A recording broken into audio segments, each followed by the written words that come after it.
Hi everyone, welcome to the online classes from Sri Vidyaniketan Public School. This is Pandit from the Chemistry Department. Today in the 9th NCERT Science second chapter we are going to discuss, that is matter around us pure? In the first chapter we discussed about the matter in our surroundings. Okay, so now we are going to analyze, we are going to verify whether that matter exists in the form of pure or impure. Remember, whatever matter is there in our surroundings, it is exists in the form of impure. Okay, so impure means it is exists in the form of mixture. Okay, so in this chapter mainly we are going to focus on the what does mean by the mixture and the different kind of mixture, that is the homogeneous and heterogeneous. Then after we are going to focus on the discuss on the separation of mixtures. Then after, what does mean by the element, compound, and what is the difference between the compound as well as mixture. Okay, here first thing, what does mean by the mixture? Actually, mixture is a substance.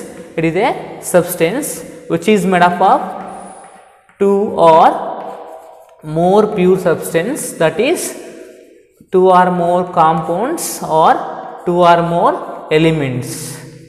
Mixture is a substance which is made up of two or more compounds or elements with a indefinite proportion. Indefinite proportion means it may be, the mass ratio may be different. Example, if I am taking 2 grams of sugar in the 100 ml of water, this also gives rise to mixture. If I am taking 10 gram of sugar in the 100 ml of water, this also gives rise to what? Mixture itself. But if you taken in terms of compound, compounds have a definite proportion. Suppose if I am taking carbon dioxide, as you know, carbon dioxide is called as a compound. Compound defines that substance which is made up of two or more different kind of elements, with a definite proportion of mass ratio, and they should be combined chemically. So we have CO2 is a compound. Why? Because it is made up of two different elements. One is carbon, another is oxygen. How they combine? They combine chemically, and they have a mass ratio 3:8. That is, 12 is the mass of carbon and 2 oxygens are there. The mass of one atom of oxygen is equal to 16 AMU. 2 into 16 is equal to 32. 4 3s are 4 8s are 32. The mass ratio of CO2 is equal to 3:8. Okay, if you taken CO2 from any sources by the burning of burning of hydrocarbons, wax, or else burning of paper, or else from the chimneys of the industries, wherever you can collect the carbon dioxide gas, this has a definite mass ratio, that is 3:8. But if you take on the mixture, it may be any proportion of mass. Okay, we don't have a definite proportion of mass in terms of mixture. That is the difference between the compound as well as mixture. Again, the mixture. So I hope so you got the definition of mixture. Mixture is a substance which is made up of two or more different type of elements or compound with a indefinite proportion. They may be indefinite proportion and they did not combine. They are not going to combine chemically. Remember, here in the terms of compound how they are going to form? By chemical combination. Whereas a mixture, they do not undergo the chemical combination. Just they are going to stay together, but they didn't undergone the chemical combination. Okay, just we are going to mix them and we are going to get a mixture. Okay, so again, mixture is classified into two categories. One is heterogeneous, another is homogeneous. So hetero means, remember, hetero means different. Hetero means different. Definitely you know that mixture is made up of two or more things. What we are going to say? Two or more things. So if the mixture is made up of two or more things, if that mixture, while saying, if we can see separately the component of mixture into different sides. Suppose if I have a sand in the water, okay, sand particle will be suspended here or there, and some particle will be at the bottom of the beaker. If we are able to see separately in this mixture, I can see separately. Here I can say here is a sand particle, here is a sand particle. It means that if we are able to see separately the component of the mixture, which are the component of mixture? One is water, another component is sand. I am able to differentiate these two components in the given mixture, then it is said to be an heterogeneous. How it looks? It looks differently. It forms a two layers. One is sand layer, here will be sand layer, here will be the water layer. If it is looks differently, seen separately the component of the mixture, then it is said to be an heterogeneous. If I am taking the oil in the water, we can see oil have a less density compared to the water. That's why oil will be form a different layer upon the surface of the water. Again we can see here, suppose if you taken here the beaker, here will be the layer of the oil. Okay, layer of the oil have a less density, have a less denser compared to the water. Here will be the water, and we can see separately, differently. Two layers are going to form here. Hence it is comes under the heterogeneous. Suppose in the mixture, suppose I have a mixture, say as a salt in water. Here which are the components? Salt is one component, other is water is another component. If we are not able to see separately, I can't differentiate the salt as well as water particle in the solution, then it is said to be homogeneous. Homo means only one type, which is look like only one type, then it is said to be an homogeneous mixture. Here again I am saying, here we are not able to separate the salt particle in the solution. We can't separate, we can't see separately, then it is said to be homogeneous. We can see separately, then it is said to be an heterogeneous mixture. And then after we are going to discuss what are the separation techniques. So we have a mixture, we need to separate for the different kind. First thing, we should separate the mixture to get a pure substance which is useful. Second thing, we need to separate the mixture to study the pure substance, study the different component of the mixture. For that purpose also we are going to separate. Here remember, definition of element is nothing but the substance which is made up of same kind of atom is nothing but element. Element is a substance which is made up of same kind of atoms. Element is a substance which is made up of same kind of atoms. Similarly, example we can say atom of n number of iron particle are going to form a iron element. Similarly, 2 atom of oxygen form a element of oxygen. Similarly, 4 atom of phosphorus can be formed the element of phosphorus. I hope so you got the definition. Element is a substance which is made up of same kind of atoms. Okay. What are the compounds? Compounds are the pure substance again, which is made up of 2 or more kind of elements. 2 or more kind of different elements combined together, they will form a unique entity. That is we can call as a compound, and they have a definite proportion and they form by the chemical combination. Okay. So now we are going to discuss solution. Remember, mixture classified into 2 types. So one is heterogeneous, another is homogeneous. Under the homogeneous, we are going to study what does mean by the solution. Solution is a substance, or else we can say it's a mixture. It is a mixture. Homogeneous solution is a mixture which look like ones, and it is made up of 2 components. One we can call as a solute, another we can call as a solvent. Generally, mixture is made up of 2 types here, 2 kinds. One kind is smaller in quantity, which we can call as a solute, which is bigger in quantity, we can call as a solvent. Okay, and both together they will form a solution. They will form a solution. Okay, example I will take salt in the water. Salt in the water, say as a 50 grams of salt dissolved in the 100 grams of 100 ml or 1000 ml of H2 water. Remember, what is the quantity of salt here? 50 grams. What is the quantity of water here? We are taking 1000 grams or else 1000 ml of water here, which is larger quantity water called as a solvent, which is a smaller quantity salt is called as a solute. Solute is a substance which dissolved in the other substance. Solvent is which dissolves the other substance in itself is called as solvent. Solute means the substance which dissolves in other substance. Solvent means which can dissolve other substance in itself is called as a what? Solvent, and both together they will form a mixture called as a solution. Okay. What are the properties of solution? First thing, the particle we can't separate by naked eyes.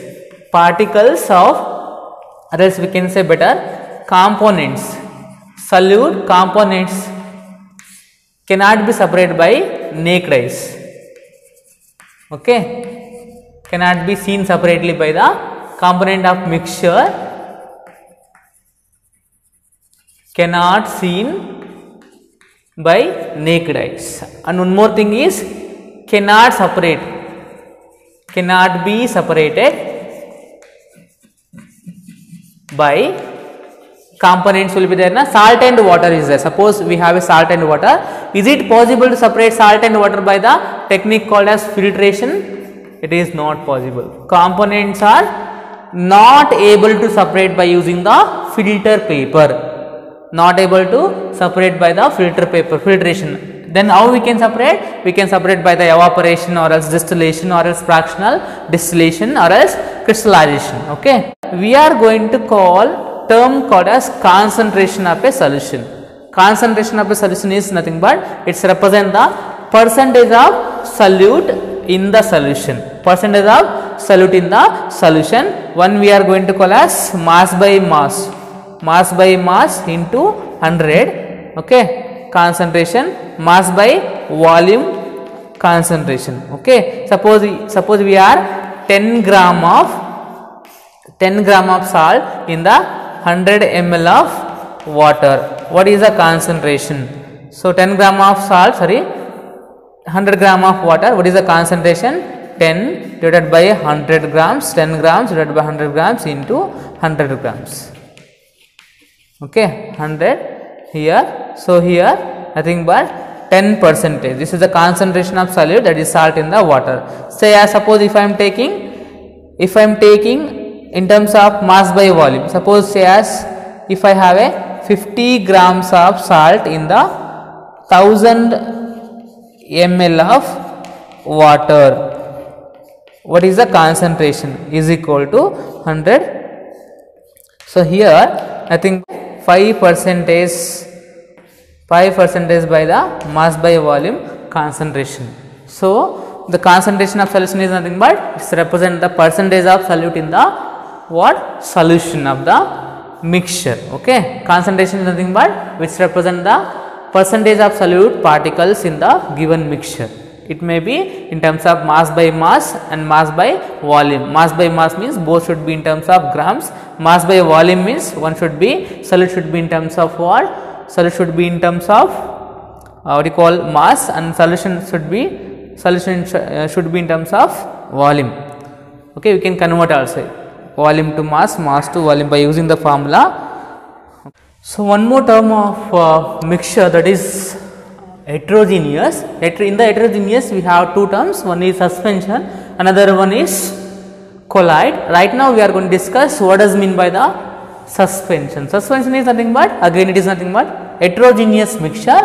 Heterogeneous means definitely you know very well. Example what I said that sand in the water. Okay, here sand in the water, sand particles will be there. We can able to see the particle of a solute, or else we can say component, whereas another we can differentiate the two component of the mixture, then it is said to be heterogeneous. Under that we are going to discuss suspension. Suspension will be how it is vary from the solution, means in the solution we can't able to identify the component of the mixture, here we are able to identify the component of the mixture. Remember, whatever components are there, if suppose as mixture is made up of two things, okay, two types or two kind of material, if the materials are not able to soluble in the solution, in the solvent, so say as it is made up of solute and solvent. Okay, suppose this solute is not able to dissolve in the solvent, then it is said to be an here suspension. Insoluble materials will be present in the suspension. Example we can say chalk in the water. Example, we can say chalk in the water. In this solution, I mean in this mixture, we can see a chalk particle which looks differently from the water. We are able to see the particle of chalk in the water, then it is said to be an suspension. Similarly, we can take one more example, milk of magnesia. Milk of magnesia, I think you know about milk of magnesia, which is used as a remedy for the stomach pain which is caused by the lack of food. Okay, so the components are separate differently from the other than the other component. Okay, if the particle are visible, we can see the particle in this mixture, then it is said to be a suspension. Another properties of suspension is scattering of light. What does mean by the scattering of light? Nothing but, suppose light is moving in a particular direction. If it is disturbed by any other media or else any other things, instead of going in a straight way, it can be deflect into another direction. It can be deflect into another direction. This process, dispersion of an light, we can call as a scattering of light. Okay, due to the larger size of suspension particle, the scattering of light, if we are going to allow the light to this solution, what happens? We can see the path of light. This path of light is appear because of the particle size. If the particle are little bit bigger, then they can be scatter the light and we can see the path of the light. Okay, remember suspension particle can be scatter the light. Okay, and one more thing they given, remember these particles are there na, suspension particles will be there na. If we are going to allow for a certain time, we can say if it is undisturbed for some time, if the solution is undisturbed for a certain time, then what happens? All the particle, say as chalk in water, if I taken here, chalk particle can be settled down. Chalk particle can be here settled down and it is going to become here a clear solution. Okay, which cannot be scatter the light. Okay, I mean the particles in the suspension, when we are undisturbed, we are not going to disturb this mixture. What happens? The particles which are present in that mixture are going to settle down. Then after, we cannot see the scattering of light. Why? Because scattering of light is due to the presence of suspended particle in this medium. But right now what happens? Those particles are settled down. Here no more particles are present here, which can causes the scattering of light. Where is the particle? Here is the particle. That's why they are not, this solution do not contain any particle which can scatter the light. That's why we cannot see the scattering of light when the suspended particles are settled down. This is about the suspension. It means that if they are settling down, means the particles are unstable in the nature. What about in the solution? They are stable. Why? Because the composition is uniform throughout the bulk of the medium. If you take a solution, sugar solution, if you are taken a sugar solution or lemonade, when you are going to taste any part of that medium, I mean any part of that container, definitely you are going to taste as sweet only. It means that the particle of sugar in that solution distributed uniformly. What about here? Right now they are not distributed uniformly. Right now the particles are settled down. Okay, this is called as non-uniform distribution of particle. Okay. Next, one more term is there within the heterogeneous, that is colloid. Now one more term we are going to discuss, that is colloids. Right now, just before we discussed about the suspensions, okay, and remember we can see the particle of suspensions. Why? Because they are enough bigger to see by our naked eyes, but we have one more heterogeneous term called as a colloids, whereas the particle of that mixture are very small, which we can't see through our naked eyes. Whereas in suspension we can see the component of a mixture. Here we can't see the component of mixture. Why? Because of their smaller size. The size of the colloids are too much small. I mean we can't see by naked eyes. But remember, even they can't see by naked eyes, then also they can be enough bigger to scatter the light. It means that even colloids also shows the property scattering of the light. Okay, and remember, mixture means we said this is made up of two types, I mean two kind of materials. One we can call in terms of solution, we can call as a solute and solvent. Here we can call as a dispersed phase and dispersed medium. Dispersed phase and dispersed medium. Okay, dispersed phase means nothing but one term which can be dispersed in a particular thing. Okay, usually it will be in small thing, small quantity. Dispersed medium, it will be larger in quantity. Just I will give the example, we can understood here.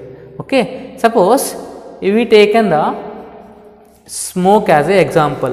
Okay, where we can see the smoke, we can see in the air. Smoke means nothing but it will be some particles will be there, small particles will be there. Okay, and they are distributed throughout the air. Okay, the substance, the component which is distributed in a other medium is called as a dispersed phase. Okay, dispersed phase. Okay, which medium can be dispersed? These things we can call as a dispersed medium. Dispersed medium. Remember, small particle of a dust or aerosols. Dust or aerosols can be distributed throughout the air, and this small dust distribution of this particle which are distributing here, for them we are going to call dispersed phase. And which place they are going to, in which medium they are going to distribute or disperse, that medium we are going to call dispersed medium. Dispersed medium. Okay, so if you taken here, suppose example, if you taken a small drop of milk in the water, milk particles are going to disperse throughout the water medium. Here milk we can call as a, milk particle we can call as a dispersed phase, whereas water particle we can consider as a dispersed medium. Okay, one more thing regarding the colloids, you understood, you know very well about suspension particle can be settled down when we undisturb the mixture. We are going to keep a certain place without disturbing them. What happens? The particle or else component of that mixture are going to settle down in terms of suspension. But here in the case of colloids, the particles are not going to settle down when they are undisturbed. When they are undisturbed, it means that they are stable. Which are stable? Colloidal particles are stable. That's why they are not able to settle down when we are undisturbed. One more thing is, okay, one more thing is, remember, separation of colloid can be done by using the method called as centrifugation. Separation of colloidal is nothing done by the process called as centrifugation, whereas the separation of component of suspension we can separate by the filter paper. Which paper? Filter paper, else we can say filtration process. Separation of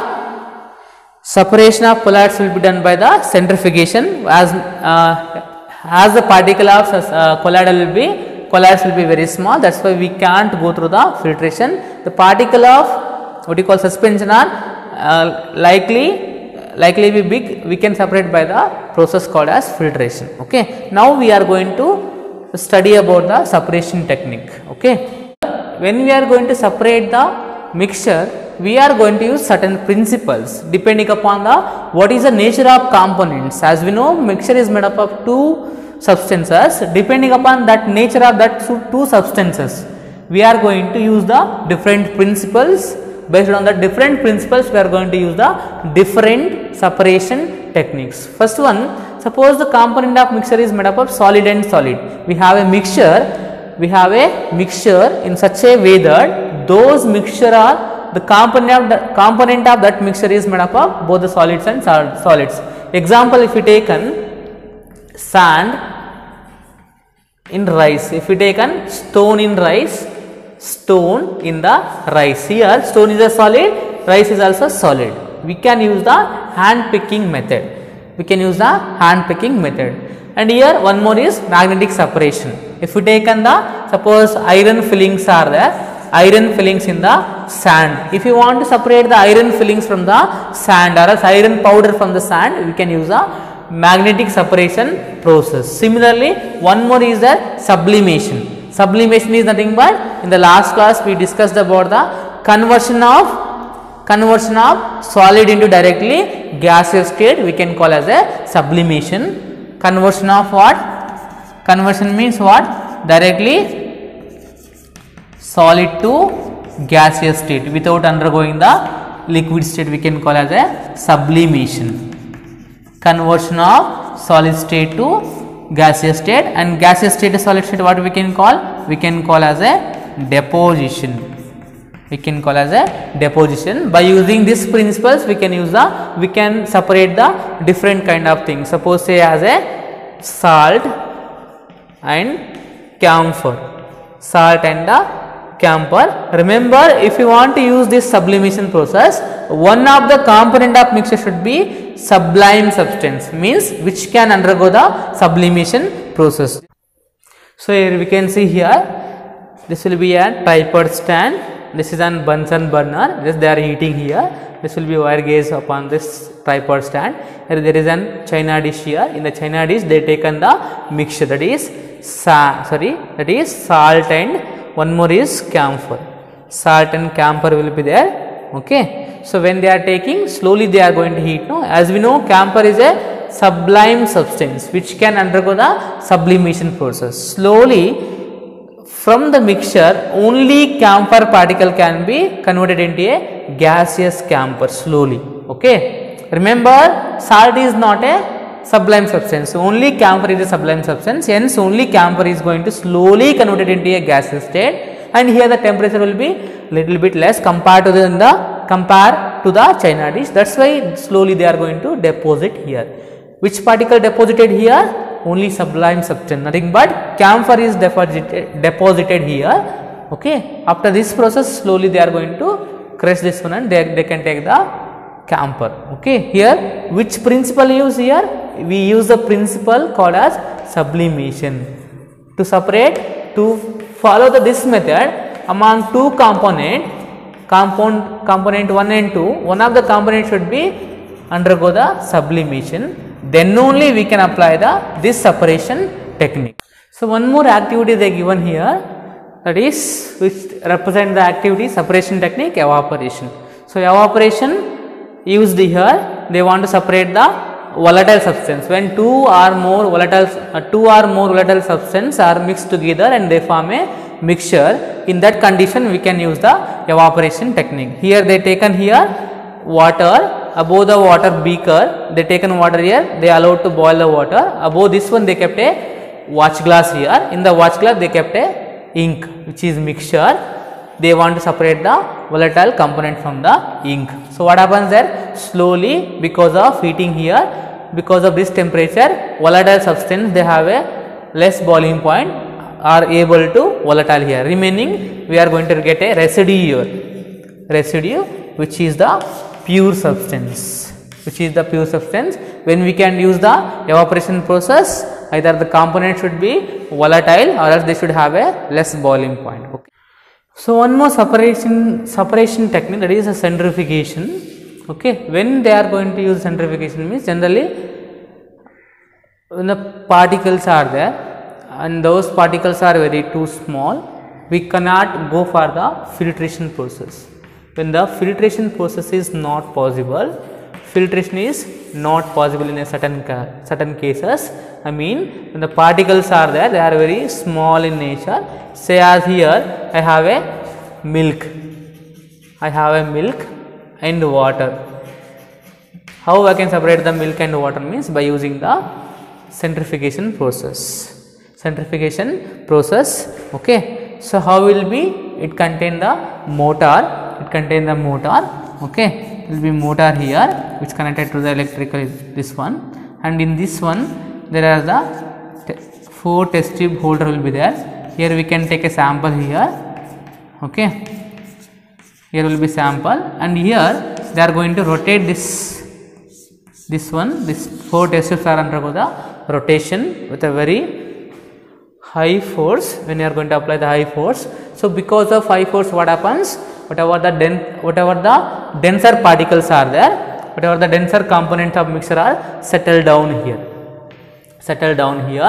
and whatever the less denser things are there, they are going to float upon this settle down particle. Generally upper part will be less denser, okay, lower part will be more denser. Okay, when we are not able to go to the filtration, we can go for the centrifugation. What is the application of centrifugation?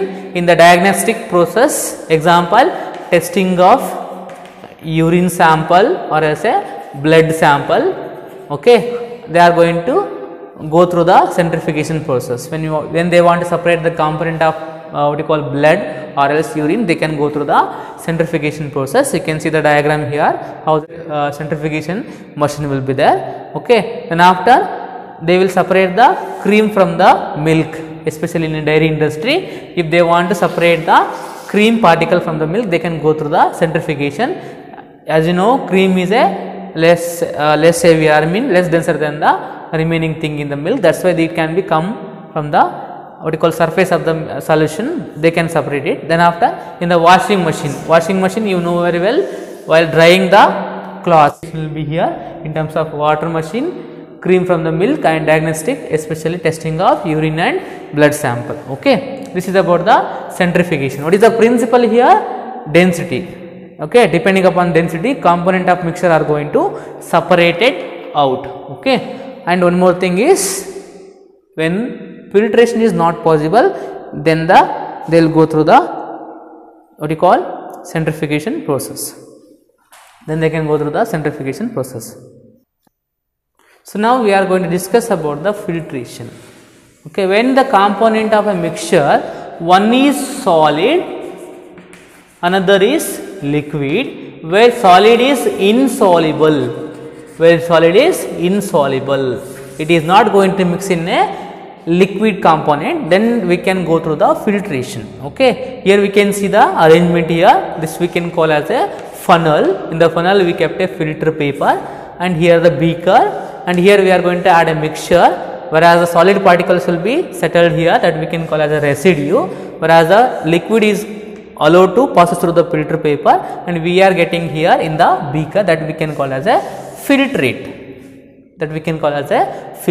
Okay, this technique, when they are going to apply, one is a solid, another is a liquid, where the solid is insoluble in the water. Okay, if the size is very small, then we can go to the which process? Centrifugation process. Suppose if we have a solid and we have a liquid, suppose solid is a soluble in a liquid, then which process we can use? We can use the distillation. Okay, now one more thing, separation technique, that is distillation. When they are going to use, one is solid, another is a liquid, where the solid is soluble in the liquid, then they can go through the distillation process. Or else, if we have a liquid and liquid, both are mixable, both can be soluble or mix each other, then we can go to the distillation process. And what is the principle here? We are going to use a principle, that is boiling point. Depending upon the boiling point, okay, we are going to separate the mixture. Here what we are going to do here, as we studied earlier, here there will be a tripod stand. Upon the tripod stand, they are going to keep a round bottom flask will be there. Downside they are going to heat here, and here and it is closed with an rubber cork, which immersed with an thermometer. Here why we are using? To study the boiling point of certain liquid. Suppose we have a mixture of salt and water. So how we can separate salt and water? By using the distillation process, means we are going to raise the temperature up to the 100 degrees centigrade, which is the boiling point of water. At the 100 degrees Celsius, what happens there? Water is going to get converted into a steam, and that steam going to pass us through this pipe here. Okay, here we have a chamber called as a condensation chamber. Condensation means what? Conversion of steam into what? Liquid. Here what happens here? We are going to allow that steam through the cooling chamber. There will be pipe here, and all over the pipe there is an cold water. Through that cold water, we are going to immerse another pipe where the steam can be passes through. When the steam is enter the condensation chamber because of cold climate, because of cold water, that steam again converted into a liquid there. Okay, hence what happens here? Here what happens? Water is going to get into a steam here. It will be converted into a steam here. Again this steam is going to enter this condensation chamber because of cooling effect. This steam is going to get converted into a what? Converted into again liquid here. That liquid we can collect here. We can get a pure water, okay, from the impure mixture, or else salt will be remains here. Okay, in this way we can separate. And one more thing is, this is called as a normal distillation process. Normal distillation process where we can apply when the component boiling point, when two components are there and their boiling point will be, the difference of boiling point will be more than 25 degrees Celsius, then we can go for the what? Normal distillation. Say as acetone have a boiling point nearly 56 degrees Celsius, whereas water we have a 100 degrees Celsius. What is difference here? 44 degrees Celsius, which is more than the 25 degrees Celsius. I mean, if we want to separate the acetone from the water, we can go through the normal distillation. Suppose if the boiling point difference is less than the 25 degrees Celsius, then we can go through the one more distillation, that is called as fractional distillation. Which distillation? Fractional distillation. So what we are going to do here? Same thing, but one more extra instrument will be there here, that is fractionating column. Fractionating column will be there. Okay, so that fractionating column will be contain small pebbles, okay, which can cools the gas continuously. Okay, again I mean, when two gas will be come here above the round bottom flask, one will be one will be say as 56 degrees Celsius, another one will be say as 60 degrees Celsius. Only difference is here 4 degrees Celsius. Then we can go to the fractional distillation. When we are going to heat that, there may be chance of both the gases can be come here. When they are undergo the cooling effect, among the one can be again condensed into this funnel. It is going to fall down again, which has a less boiling point. It will be passes through the condensation chamber. Okay. That in that way we can separate. I think you studied already about the fractional distillation in the 8th class, that is coal and petroleum chapter. Okay, this is the one of the technique distillation. What is the principle here? Solid and liquid both are mixable, liquid and liquid both are mixable. Okay, if the boiling point difference is more than the 25 degrees Celsius, then you can go to the distillation process. If it is less than 25 degrees Celsius, we can go to the fractional distillation. Okay, only difference is fractional column will be there, which contain pebbles, which can allow the gases through, which can allow the steam or gases through cool continuously. Okay.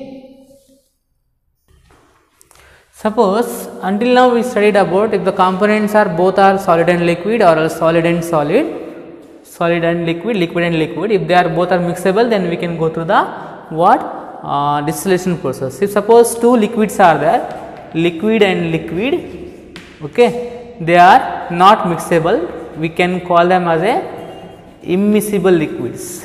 We are going to call them as a immiscible liquid. Suppose we have a oil and water. How we can separate here?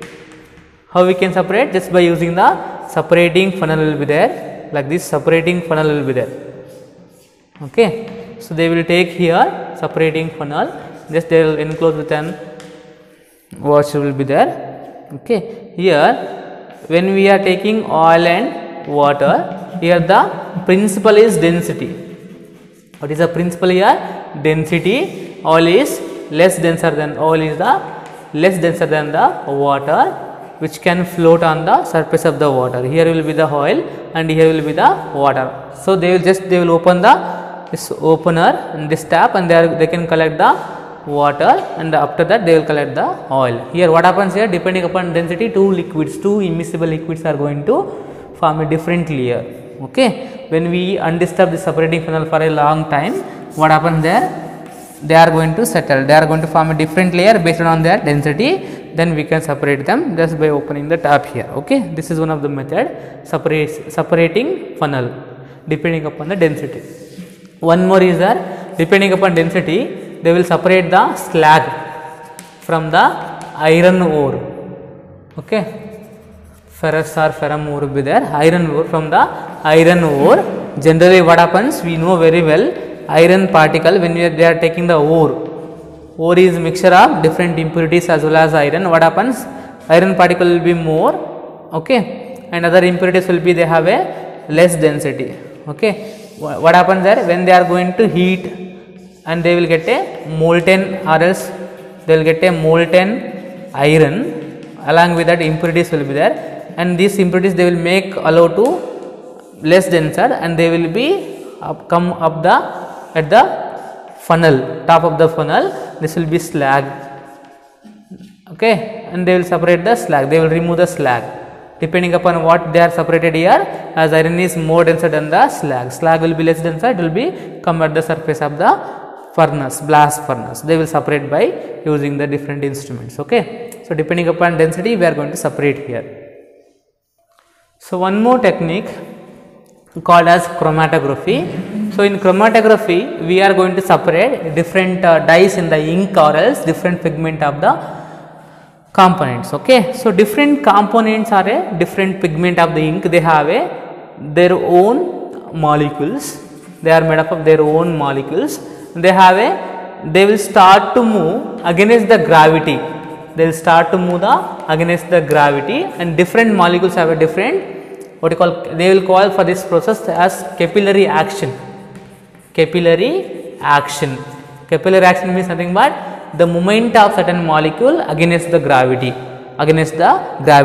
As you know, when we are keeping a filter paper, when you are going to keep a filter paper or else cotton in the water, what happens, slowly water particle will be start to move upward. Move upward means what, they are moving against the gravitation process. Similarly, suppose we have a component, we have a ink is made up of different dyes, different colors. We are going to separate those color particles, color molecules. How we can separate means, just by doing this activity, we are taking a beaker, in the beaker we are taking certain amount of water, here water which act as a mobile phase. Mobile means, remember, movement. Water can be moved upward the, what you call, upward to the against the gravity, upward direction.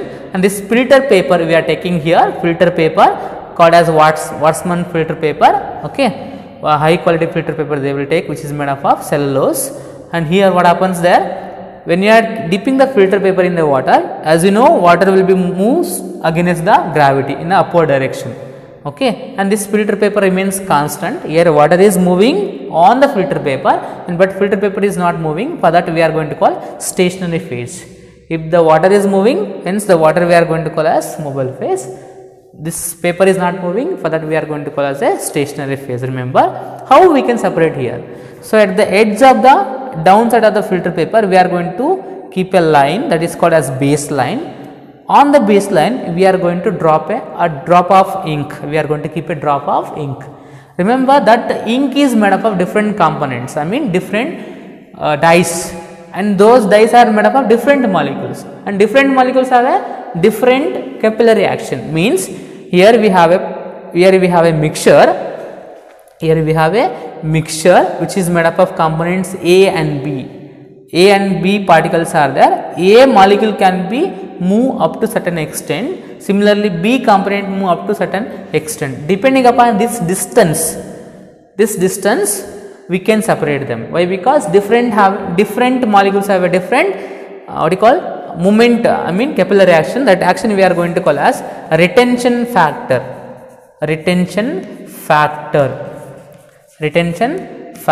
Depending upon this different retention factor, the moment, how much A can be moved here. Suppose you say as here we have a color, yellow color can be moved upward here, up to here. Suppose green color will be move up to here. Up to here there will be an yellow color, up to B there will be an red color here. Red particles have a more retention factor compared to the yellow. That's why up to here we can get the yellow color. Up to here we can, after this one this portion will be colored full of red color. Okay, in this way we can separate. Here chromatography means, chroma means color. We are going to separate color substances by using this method, and hence this technique we are going to call as chromatography method. This is also another technique. Here what is the principle here? Here capillary action is a principle. Capillary action, that we can call as retention factor, depending upon their movement against the gravity, or else depending upon their capillary action we are going to separate the components of a dye or else pigment of different mixture. Okay. One more thing about the fractional distillation I forgot to say, even mixture of air also they can be separated by using the fractional distillation. Just they will take the air and they are going to compress it. They are going to compress, we know very well. They will raise the pressure, and they will decrease the temperature. What happens there? This mixture converted into a liquid, and this liquid all contains the different type of mixtures like oxygen, like nitrogen, like argon, and this all the components are there. They have a different boiling point. Say as oxygen have a minus 183 degree boiling point. Similarly, if you take an argon, I think argon has a 186 degree Celsius. Okay. Similarly, nitrogen have a Celsius.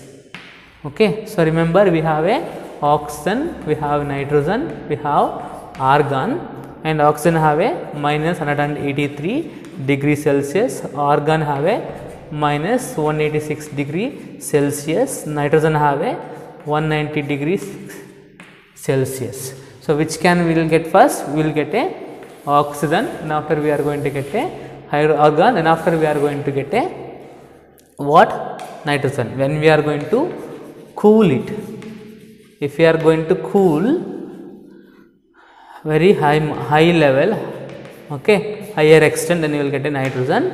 Okay, first we are going to get a, so remember this is the 0 degrees Celsius, this will be positive, that is plus 1 plus 2, say as 100 degrees Celsius, 150 degrees Celsius. Here this one minus 10 degrees Celsius, minus 20 degrees Celsius, minus 180, 183, okay, here, or else here will be somewhere 186, 196 here. First what we are going to get? 183, that is oxygen we are going to get. Then after 186, that is argon. Then after we are going to get a nitrogen when we are going to cool. Okay, if you are going to heat first, then you will get nitrogen, and after so and so. Okay, this is an fractional distillation process. Now we are going to discuss about the crystallization. So what does mean by the crystallization? When we are going to use the crystallization? Crystallization, as we know, to separate to get a pure salt, we can use the crystallization. If you want to get a pure salt, we can use the crystallization. So generally, what they are going to do here, they will take a water and they will add a mixture. I mean impure salt. Impure salt means salt along with some other impurities, and they will make a saturated solution. They will make a saturated solution. What does mean by the saturated solution? Means the solution in which no more salt can be dissolved. Suppose if I have a water, okay, and continuously I am adding the salt. What happens if I am going to add a 1 spoon, it will be just mixed up, it will be disappear. If I am going to add a 10 spoon, again it is going to disappear, I mean it is going to dissolve. At a certain extent it can't able, this water can't able to dissolve much more, dissolve extra salt there. Example I will say, suppose my eating capacity is 10 idli. I mean at the morning if I want to have a breakfast, maximum I can eat a 10 idli. If friends are there or else parents are there, if they are going to force, still I can eat the 2 more idlis. Maximum much I can eat 12 idlis. After more, if I want to have 1 more idli, I can't. What I will do? I will get vomited. So similarly, what happens? Every liquid, every solvent have their own capacity to dissolve a certain amount of salt only. Okay. That amount, that condition in that temperature where the no more salt can be dissolved. No more salt can be dissolved. Means it won't take another. It won't take any further salt. In that condition, in that temperature, solution is said to be an saturated. Solution is said to be an saturated. Suppose we are adding a spoon of salt continuously, and if it is dissolved, the 10 spoon of salt, if you are going to add further, it won't dissolve, it remains here. So what we will do, we are going to heat up the solution. Again in that condition, it can be take further 2 more spoon. Total how many spoon it can dissolve? It can dissolve only 12 spoon of salt. Then that 12 spoon of salt is said to be an solubility of this liquid. In that temperature, when we heat it up, it is called as saturated solution. Saturated solution is a solution at which no more salt can be dissolved at the given temperature. Okay. Some solutions will, some liquids will be there. They will take up n number of spoons continuously. Then such kind of solution we can call as a super saturated. I hope so you got the definition of saturated solution. So if you want to get a crystallization, if you want to get a pure salt, we should go for the crystallization process. So what they will do, first they will make a saturated solution they will make here. Okay, when they are making saturated solution, they will raise the temperature here. Again they will add extra more there. What happens there, will make a saturated solution. Slowly they are going to heat up the certain, say as 60 degrees Celsius, where maximum salt is dissolved here. Very small amount of water left here. So what they will do, slowly they are going to cool. They will start to cool. So what happens there, at a certain temperature, this solution have to form a pure crystals. Pure crystals are going to form. What they will do, they will filter, they will go through the filtration process. They will get a crystals here. Remaining impurities will be at the downside. First what they will do, they will make the saturated solution. Okay, or else we can say at the first only, when they got a saturated solution, they will make into a filtration process in such a way that impurities can be left in the filter paper, and they will take the filtrate, and that filtrate they will allow to cool. In that time what happens, filtrate will be form the pure crystals. This technique used to separate the impurities from the salt, or else to get a pure salt they can separate. Same method we can use to separate two salts also. Suppose we have a salt X and salt Y, and this have a crystallization point as 60 degrees Celsius, one more as a 40 degrees Celsius.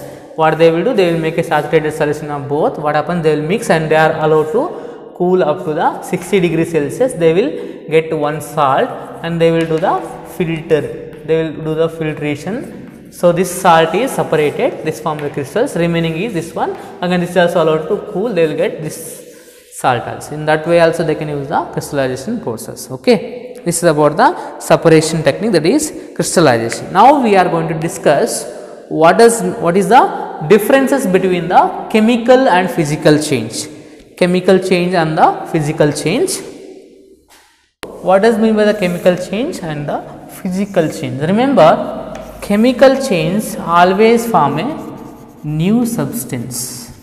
Example, we can take burning. Remember, say as a paper, I am taking paper is made up of carbon. We are burning means we are at the oxygen, it form a carbon dioxide. This is a new substance. Which substance is new substance? Example for physical change, I can take cutting of trees, or else we can say cutting of paper. What happens there? Any new substance are going to form here? No way. So just we are getting same substance. Okay, new substance is not going to form. Okay, one more thing, whatever new substance are there here, say as here carbon dioxide, this have entirely different than as it is components before forming the compound, or else in the chemical change we will get a compound. or else we will get a new component which has entirely different property of its components. Say as suppose we have a hydrogen is said to be reacted with the oxygen, it form the water. Okay. So here hydrogen will be act as a fuel, oxygen act as a supporter of fuel, supporter of say as burning. What is the property of hydrogen? Fuel character, it will be act as a fuel. What is the property of oxygen? It can be support the burning process. It means if you want to burn something else, we need to supply the oxygen. And these two are the components of compound water. Hydrogen is there, oxygen is there. They undergo the chemical change. What happened there? Water will be act as a fire extinguisher. Remember, before the chemical change, these components are there, no? They used to catch the fire. If you want to catch the fire, we need to use these two. But when they are converted into a compound, they got a new set of property. Instead of catching the fire, we are using the water to fire extinguisher to off the fire. Before they can cause the burning, after water is used to off the fire. I mean the component of a compound or else in a chemical change, whatever new substance is going to form, it has entirely different character as of its components. But if you take any mixture, I will take here mixture of salt and pepper. Salt and pepper. If you take the mixture of salt and pepper, okay. Suppose when you are eating the mango, kacha mango, we are getting a slice of mango and we used to eat along with an spicy, chili powder as well as salt powder. When you are going to taste it, we are going to get a spicy as well as salt. Means in this mixture, salt has its salt property only. Salt has salt property, pepper have a spicy. Means in the mixture, the component of the mixture have their own property. They not get converted into a new substance. It means they have their own property. In the mixture, whatever the components are there, they have their own property. What about here? They lost their property and they got new property here. In the compound, what happens? In the chemical chain, what happens? New substance is going to form. It has a entirely different property as compared to its components. What about here mixture? The mixture is just the components are staying together and they have their own property. They are not going to lose, their salt is not going to lose its property. Similarly, pepper have its own property, that is spicy nature. I hope so you got clarity regarding about the chemical as well as physical change. And remember, generally chemical change is irreversible, physical change is reversible. These are the important example. Burning, all burning things we can say, cutting, folding of paper, cutting of paper. Okay, some are the some physical properties changes are the which is irreversible. Bursting of balloon, we can't get back balloon again, it is irreversible. Cutting also irreversible only, but there is no formation of new substance. This is about the difference between the chemical change and the physical change. Remember, chemical change will always form the compounds, or else we can say pure substance. What about the physical change? Gives the mixture which is impure. Remember, just keep in mind. Just now we are going to discuss the what is the difference between the compound and the mixture. So now we are going to discuss what is the difference between the mixture and compound. Remember, first one the given, no new compound is formed. When we are formed the mixture, salt in water or else milk in water, ink in the water, sand and iron fillings, sulfur in the sand, when they are, or else pepper and salt, when they are going to form a mixture, there is no new substance. It means they are not yield the new substance, not form the new substance. But if you take in the compound, how the compound is going to form? Different kind of elements are going to react, means combine chemically and form the new substance. Example I said, carbon plus oxygen, carbon dioxide. Carbon dioxide is a new substance. Here pepper and salt. Okay. Here carbon dioxide is a new substance. Variable composition. I mean, I said that if I am taking here any proportion of mass, say as 5 grams of sugar plus 10 gram of salt is equal to mixture. Okay, here 5 gram of sugar from 15 grams of salt. This is also mixture. No need to maintain the definite proportion. But if you taken the carbon dioxide, what is the mass ratio? 3:8. It may be from many sources. By burning, I got a carbon dioxide. One more reaction, I will take calcium carbonate. I am going to heat it. I am going to get calcium oxide plus carbon dioxide. Here, carbon plus oxygen gives rise to carbon dioxide. In this method also I am going to get a carbon dioxide. In this reaction also I am going to get a carbon dioxide. Both the carbon dioxide have a definite proportion, that is 3:8. Means compounds or else compounds have a definite proportion of mass, whatever the sources it might be. Okay. Now next point is own property of its components. I mean, if I am taking a mixture of pepper and salt, I have a mixture of pepper and salt. In the mixture we have a pepper as well as salt. This both two have their two different properties. This has pepper have a pepper property, salt have a salt property. But if you taken here carbon dioxide, at initial stage carbon have carbon property, oxygen have its oxygen property. But when they are get together, they form a compound. They will lose this property and they get a new set of properties. New set of properties which are entirely different from the in the previous condition. Okay. Next, then after separated by the physical method, we discussed many different kind of physical methods, say as distillation, filtration, decantation, separating funnel, sublimation, fractional distillation, crystallization. These all are called as physical methods. By using them we can separate the mixture. How we can separate the compound? Just by using only chemical reaction or else electrochemical methods. If I want to separate the water, I used to use the electrochemical reaction, that is H++ H2 plus O2 by using the electrolysis method. Just I will take the water. What I will do? I will dip the two anode and cathodes will be there here. Okay. And here I am undergo the electrolytic process here. In the such way we can separate the compounds. I hope so you got a clarity about the entire concept, that is second chapter, is matter around us pure. Remember, matter around us is not in the form of pure, it is in the form of mixture, that is impure. Again mixture can be classified into homogeneous, heterogeneous. Homogeneous we can say solution.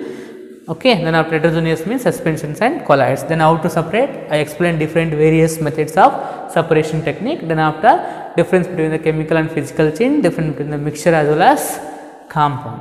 Okay, thank you for watching. Please subscribe, share, okay, to promote me. Thank you.